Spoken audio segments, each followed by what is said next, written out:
हम कैंपिंग के लिए निकले थे, लेकिन जब वहां पहुंचे तो देखा कि मेन कैंप ग्राउंड पूरी तरह भरा हुआ था। हर जगह लालटेन जल रही थी। बड़े बड़े बॉनफायर के पास लोग बैठे बातें कर रहे थे। मुझे उम्मीद थी कि कैंप साइट से थोड़ा आगे चलकर हमें कोई शांत जगह मिलेगी। हमें एक जगह मिल भी गई। अब लगता है कि वो शांति वैसी नहीं थी जिसकी हम तलाश कर रहे थे। जब तक हम कार से बाहर निकले, सूरज ढल चुका था। मेरे फ़ोन की टॉर्च आसपास इतना कुछ दिखा नहीं रही थी। मेरी गर्लफ्रेंड ने मुझे वो नज़र दी जो साफ साफ कह रही थी, ये तुम मुझे कहाँ ले आए हो। हमारे साथ एक दोस्त भी थी जो उत्साह और घबराहट के बीच झूल रही थी। वह लगातार पेड़ों की लाइन को ध्यान से देख रही थी। शायद सोच रही थी कि कैंप साइट से बाहर की जगह चुनकर हमने कोई गलती तो नहीं कर दी। मैंने कंधे उचका दिए जैसे यह कोई बड़ी बात ही नहीं हो, लेकिन सच्चाई यह थी, मेरे पेट में अजीब सी बेचैनी उठ रही थी, जैसे कुछ गलत होने वाला हो।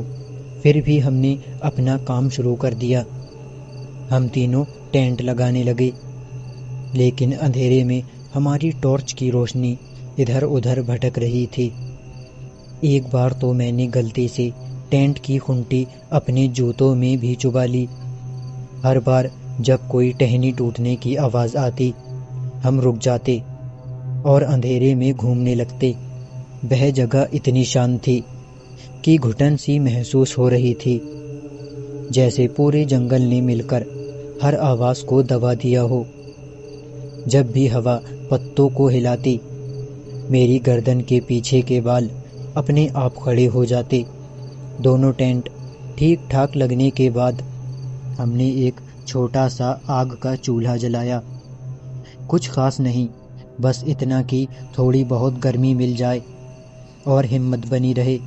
आग की नारंगी रोशनी हमारे चेहरे पर नाच रही थी और हमारे आसपास की परछाइयाँ असामान्य रूप से लंबी लग रही थीं। मेरी गर्लफ्रेंड ने ज़बरदस्ती मुस्कान दी, जैसे अपनी घबराहट छिपा रही हो। हमारी दोस्त ने एक आधी अधूरी लोकल भूतिया कहानी सुनानी शुरू करी। अजीब दिखने वाली चीज़ें, वही आम बातें, लेकिन उस गहरे अंधेरे में सब कुछ ज़्यादा डरावना लग रहा था। हम बातें करते रहे, लेकिन हमारी आवाज़ें अजीब तरह से रात में धुल जाती थीं। ऐसा लग रहा था जैसे अंधेरा हमारी बातों को निगल रहा हो। मैंने उस रेंगती हुई बेचैनी को नज़रअंदाज करने की कोशिश की, लेकिन जब भी हल्की सी हवा झाड़ियों को हिलाती, हम कंधे के ऊपर से पीछे की ओर देखने लगते। भले ही हम माहौल हल्का करने की कोशिश कर रहे थे, लेकिन हम तीनों अंदर ही अंदर टेंट में घुस जाना चाहते थे और यही उम्मीद कर रहे थे कि रात बिना किसी घटना के निकल जाए। आखिरकार आग बुझकर सिर्फ दहकते हुए अंगारे रह गए। हमने उस पर पानी डाला और आखिरी रोशनी भी बुझा दी। फिर हम अपने अपने टेंट में चले गए। मैं और मेरी गर्लफ्रेंड एक टेंट में थे और हमारी दोस्त दूसरे टेंट में। जिप बंद करने से पहले मैंने एक बार फिर टॉर्च से आसपास देखा। पेड़, कंकड़ और दूर झील की हल्की सी परछाई दिख रही थी। सब कुछ नॉर्मल लग रहा था, लेकिन मेरे पेट की मरोड़ जब भी ख़त्म नहीं हुई थी। स्लीपिंग बैग में घुसते हुए मैंने उस बेचैनी को झटकने की कोशिश की। मैंने खुद से कहा, यह बस एक नॉर्मल कैंपिंग ट्रिप है। जंगल है, रात है, सुबह तक सब ठीक हो जाएगा। मुझे अंदाज़ा नहीं था कि यह तो बस शुरुआत थी। असली डर कुछ घंटों बाद हमारा इंतज़ार कर रहा था। आधी रात के आसपास मुझे ऐसा लगा जैसे किसी ने झंझोड़ कर मुझे नींद से बाहर खींच लिया हो।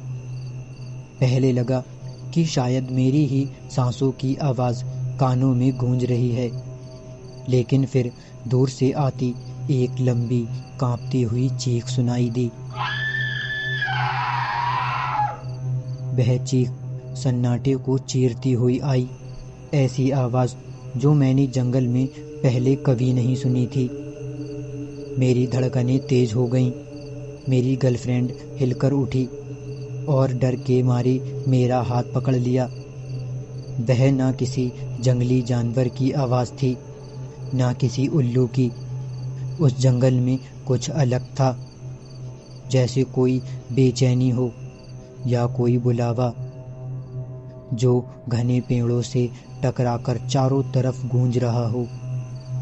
मैंने फुसफुसाकर कहा कि शायद कोई जानवर होगा, लेकिन यह झूठ मेरे मुंह से कड़वा लग रहा था।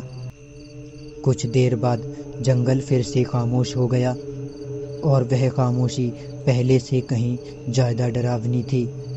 थोड़ी देर बाद मेरी गर्लफ्रेंड फिर लेट गई। मैं भी शांत होने की कोशिश कर रहा था, लेकिन उस चीख की याद मेरे दिमाग में घूमती रही। तभी मुझे बाहर किसी के धीरे धीरे चलने की आवाज़ सुनाई दी।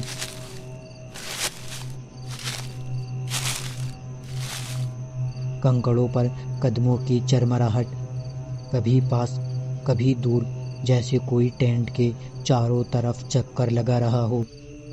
मैंने हमारी दोस्त का नाम बहुत धीमी आवाज़ में पुकारा। कोई जवाब नहीं आया। मैंने खुद को समझाया कि शायद कोई कैंपर या रेंजर होगा। कुछ देर बाद थकान हावी हो गई और मैं फिर से सो गया, लेकिन थोड़ी देर बाद मैं झटके से जागा। टेंट की दीवारें अंदर की ओर दब रही थीं। ऐसा लग रहा था जैसे बाहर से कोई जोर लगा रहा हो। मैं जम गया, फिर घबराहट में चीख पड़ा। मेरी गर्लफ्रेंड उठ बैठी। कुछ सेकंड बाद सब कुछ शांत हो गया, लेकिन वह शांति बहुत ज़्यादा डरावनी थी। तभी मैंने तय कर लिया कि अब यहाँ एक पल भी नहीं रुकेंगे। हमने जल्दी जल्दी सामान समेटा, टेंट उखाड़ी और कार की तरफ भागे। हेडलाइट्स की रोशनी में पेड़ों की परछाइयाँ अजीब लग रही थीं, जैसे कोई हमें देख रहा हो। जब हम मेन रोड पर पहुँचे, तब जाकर सांस में सांस आई। हम बचकर निकल आए थे, लेकिन उस जंगल में वो चीख की आवाज़ आज भी मेरे कानों में गूंजती है। तो ये थी आज की एक कहानी। कहानी अच्छी लगी हो तो वीडियो को लाइक और चैनल को सब्सक्राइब ज़रूर करें। मिलते हैं जल्द ही नेक्स्ट वीडियो में।